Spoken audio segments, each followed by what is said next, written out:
እውነት የሆነው እውነት ነው፣ ያውም እውነት የሆነው አንድ ነው፣ እርሱም እኛ የምናምነው የኦርቶዶክስ ተዋህዶ እምነት ነው። ይሄንን አናፍርበትም፣ እንድታፍሩበትም አያስፈልግም። ከሰው ጋር አብረን ለመኖር በሚል ካሉን ከአካባቢያችን ጋር ተስማምተን ለመኖር በሚል እውነትን አንደብቅም። እውነቱ ይሄ ነው። እውነቱን ይዞ ከሌላው ጋር አብሮ መኖር በጣም የሚቻል ነገር ነው። ክርስቶስ የሰበከውን እውነት እየሰበከ ከሌሎች ከሚጠሉት ሰው ጋር አብሮ ኖሯል አልኖረም? ኖሯል። ከሚያሳድዱት ጋር አብሮ ኖሯል አልኖረም? ኖሯል። እሱ የሚያስተምረውን እውነት ውሸት ነው ከሚሉት ጋርም አብሮ ኖሯል።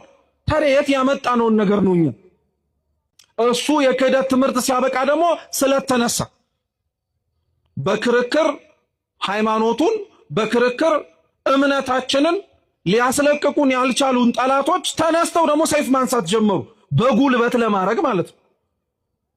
በጉልበትም በንግግርም ሊለወጥና ሊስተካከል የማይችል ሐቅ እንደሆነ ስለታወቀ ያመነው አመነ፣ ያላመነው ደግሞ ሳያምን ቀር።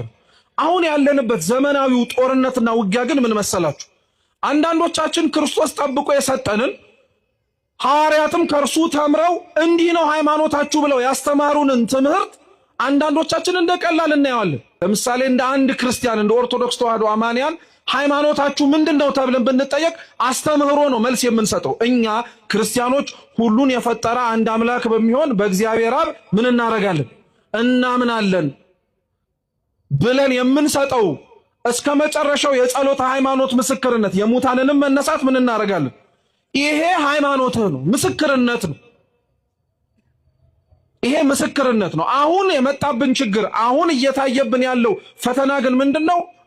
አስተምህሮ አያስፈልግም። ይሄንን አመክንዮ ለምንድነው ለሃይማኖት ሲሆን ግን ማንቀበለው?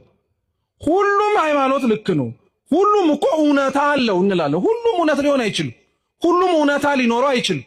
ቢሆን ኖሮ ለምን ሐዋርያት ወጥተው መስበክ አስፈለጋቸው?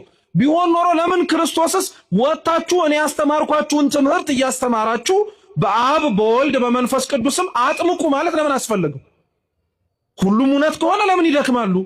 ሁሉም እውነት ከሆነ እሱስ ለምን ይደክማል? 3 ዓመት ለምን ማስተማር አስፈለገው? ለምን ሰዎች የሰው ልጅ ማን ይሉታል ብሎ መጠየቅ ለምን አስፈለገው? ያሉትን ይበሉት፣ የሚሉትን ይበሉ፣ ዋናው ሁሉም እውነት ነው አላለም። ግን አሁን የመጣብን ፈተና ይሄ ነው። ሁሉንም ሃይማኖቶች እውነት ነው ብለን እንድንቀበል በፍጹም አይሆንም።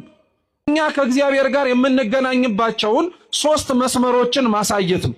እነዚህም 3 ሰው ከእግዚአብሔር ጋር የሚገናኝባቸው እግዚአብሔርም ከሰው ጋር የሚገናኝባቸው መስመሮች ክህነት፣ መስዋዕት፣ መሰዊያ ናቸው። እነዚህ 3ቱ ክርስቲያኖች እኛ ከእግዚአብሔር ጋር የምንገናኝበት መስመሮች መንገዶች ናቸው።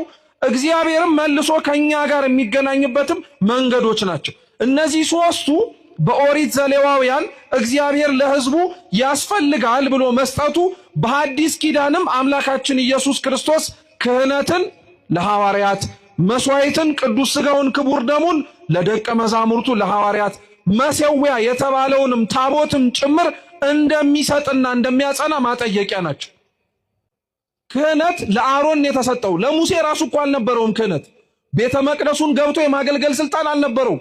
ሙሴ ግን አንድም ጊዜ ላይ ስለ አሮን ገብቶ የማገልገሉን ነገር አንስቶ እኔ ለምን እንደዚህ ሆንኩኝ ብሎ ያውቅ። ድርሻውን አውቆ ነበር። ምኑን አውቆ ነበር? አው ክርስቲያኖች በነገራችን ላይ በቤተ መቅደስም ሆነ በማንኛውም ህይወታችን ላይ ድርሻችንን ማወቅ አለብን። ማን ምን ቦታ መሆን እንዳለበት መጠንቀቅ አለብን። ይሄንን ያለ ማወቃችን በጣም ብዙዎቻችንን ዋጋ አስከፍሎናል።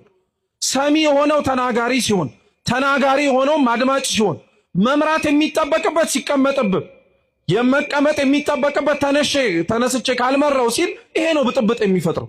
ድርሻን አለማወቅ። ቤተ መቅደስ ውስጥ ገብቶ መገልገል የሚጠበቅበት አገልጋይ ካልሆንኩኝ ካለ ማገልገል እየተጠበቀበት ኃላፊነት እያለበት ደግሞ አይ አልፈልግም ብሎ ገሸሽ ሲል ይሄ ድርሻና ቦታን አለማወቅ እና እንደዚህ አይነቱን ነገር ነው ዳታን፣ አቤሮን፣ አሳፍና ቆሬ አመጽ ያስነሱት። ድርሻቸውን አላወቁም፣ መመራት አልፈለጉም፣ በሙሴና በአሮን መተዳደር አልፈለጉም። ስለዚህ ውረዱና እኛ ህዝቡን እንምራሉ። ሙሴ ይሄን ነግሮ አልበቃ ብሎ ተንበርክኮ ለመነ፣ ተማጸናቸው፣ እባካችሁ ተው አለ። ምክንያቱም እያመጹ ያሉት ሙሴ ላይ አይደለም፣ ማን ላይ ነው? እግዚአብሔር ላይ ነው። አንዳንዴ በነገራችን ላይ እኛም ራሱ አንረዳም። ለእግዚአብሔር ተቆረቆረንና ጠበቃ ቆምንለት ብለን ሰዎችን ስንሳደብም ሆነ ክፉ ነገር ስናረግ